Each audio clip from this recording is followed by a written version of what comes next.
কবিগুরু রবীন্দ্রনাথ ঠাকুরের লেখা কবিতা জন্মান্তর। আমি ছেড়েই দিতে রাজি আছি সুসভ্যতার আলোক।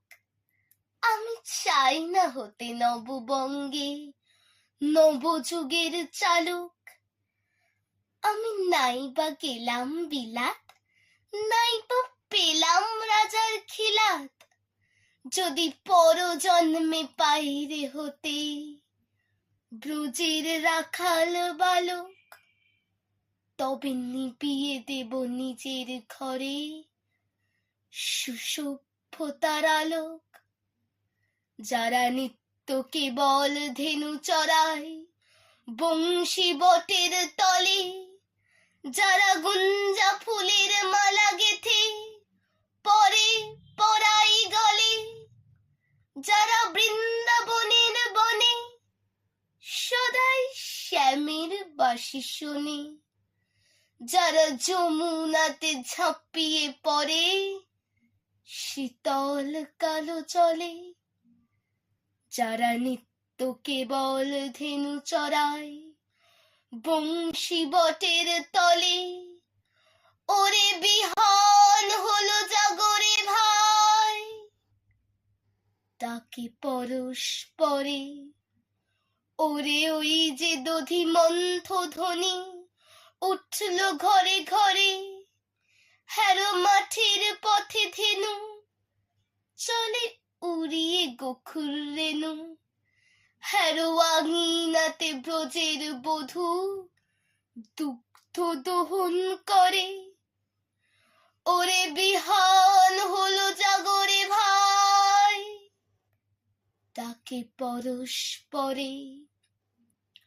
ওরে সাঙুন মেঘের ছায়া পড়ে কালো তমাল মূলে, ওরে পার পার আধার হলো কালিন্দিরি কুলে, খাটে গোপাঙ্গনা ডরে কাঁপে খেয়া তরির পরে, হ্যারো কুঞ্জ বনে নাচে ময়ূর কলাপ খানি তুলে।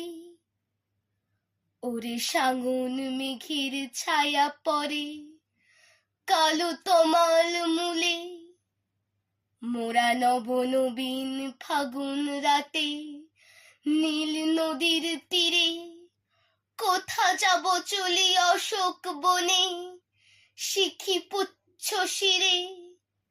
যবে দোলার ফুল রশি বিভিন্ন পোশাখাই কষি, যবে দক্ষিণ বাই বাঁশির ধ্বনি উঠবে আকাশ ঘিরে, মোরা রাখাল মিলে করব মেলা নীল নদীর তীরে।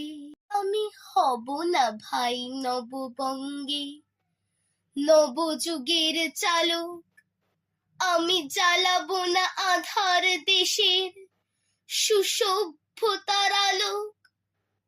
যদি ননি ছানার গায়ে কোথাও অশোক নিপের ছাই, আমি কোনো জন্মে পারি হতে ব্রজের গোপ বালক।